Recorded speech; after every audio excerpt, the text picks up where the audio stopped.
देश मेरा जल रहा है, आग लगी है सीने में, हुक्मरां सब व्यस्त हैं खून गरीब का पीने में, तो राम मंदिर या बाबरी का पक्ष नहीं मैं लाई हूँ, घायल भारत चीख रहा है, चीख सुनाने आई हूँ। परम आदरणीय सभापति महोदय, मंचासीन निर्णायक मंडल समिति एवं उपस्थित मेरे प्यारे साथियों, मैं आरक्षी खुशबू चौहान केंद्रीय रिजर्व पुलिस बल आज सदन की राय से असहमत होते हुए वक्ता विपक्ष में अपने विचार प्रस्तुत करूंगी।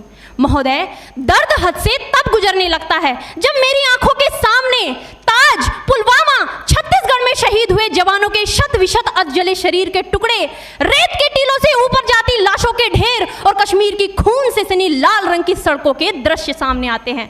उस पर मेरे प्रतिपक्षी महोदय का कहना ये कि मानवाधिकारों की अनुपालना करते हुए देश से उग्रवाद और आतंकवाद को समाप्त किया जा सकता है।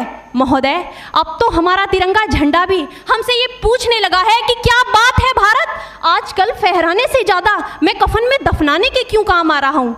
महोदय, हृदय तो उस दिन फट गया जब बूढ़ी माँ अपने बेटे के चिथड़ों को देखकर बोली कि साहब, आप तो भर्ती में 1 इंच भी कम नहीं लेते, मैं आधा शरीर कैसे ले लूं।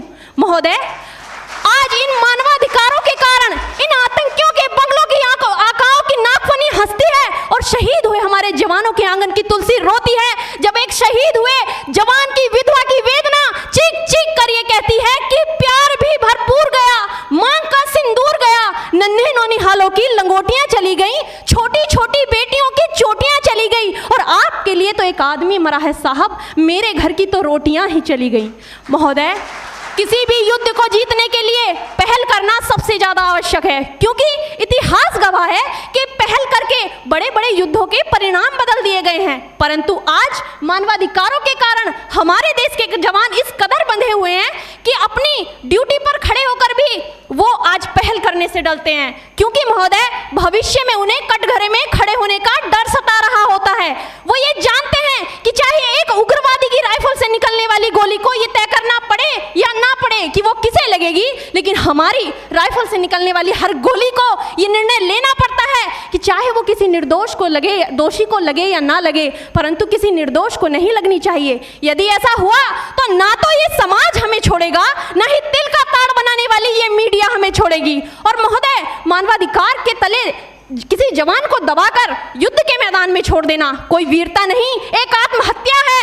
क्योंकि महोदय, फूल को श्रृंगार दो ये मुमकिन नहीं और एक वीर को झनकार दो ये मुमकिन नहीं। जो हाथ बांध दे सेना के, ऐसे मानवाधिकार का पालन संभव नहीं।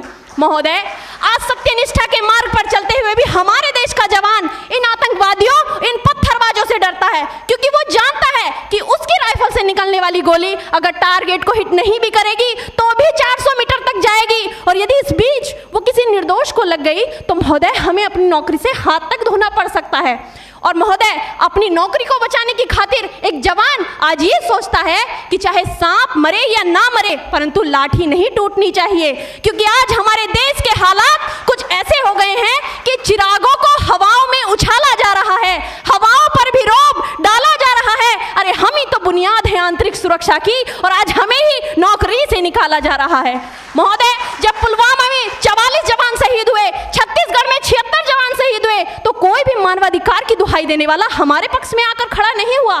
परंतु जब जेएनयू विश्वविद्यालय में एक देशद्रोही के द्वारा भारत तेरे टुकड़े होंगे, अफजल हम शर्मिंदा हैं जैसे देशद्रोही नारे लगते हैं, तो सारे मानवाधिकार के ज्ञाता आकर उसके पक्ष में खड़े हो जाते हैं। तभी तो क्या कहा था उस देशद्रोही ने कि तुम एक अफजल को मारोगे, हर घर से अफजल निकलेगा। तो मैं भारत की बेटी अपनी भारतीय सेना की तरफ से आज ये ऐलान करती हूँ कि उस घर में घुसकर मारेंगे जिस घर से अफजल निकलेगा, वो कोख नहीं पलने देंगे जिस कोख से अफजल निकलेगा।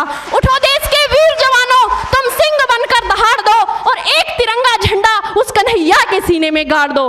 महोदय, अंत में अपनी वाणी को विराम की ओर ले जाते हुए मैं सिर्फ इतना ही कहना चाहूंगी कि मुझे अफसोस है अपने देश की न्यायिक प्रक्रिया पर, जहां आज भी रात के 12 बजे अजमल कसाब जैसे आतंकी के लिए सर्वोच्च न्यायालय के दरवाजे खोल दिए जाते हैं। ऐसे देश से मानवाधिकारों की अनुपालना करते हुए आतंकवाद और उग्रवाद से कभी नहीं निपटा जा सकता। मानवाधिकार के नाम की दुहाइयां देने वालों, सीमा पर लड़ा नहीं जाता चरखों से शोलों के आगे, रामायण पढ़ी नहीं जाती सीमा पर गोलों के आगे। धरती के घोर कुहासे को एक सूरज ही हर सकता है, क्योंकि एटम बम से रक्षा के केवल एटम बम ही कर सकता है। जय हिंद, जय भारत।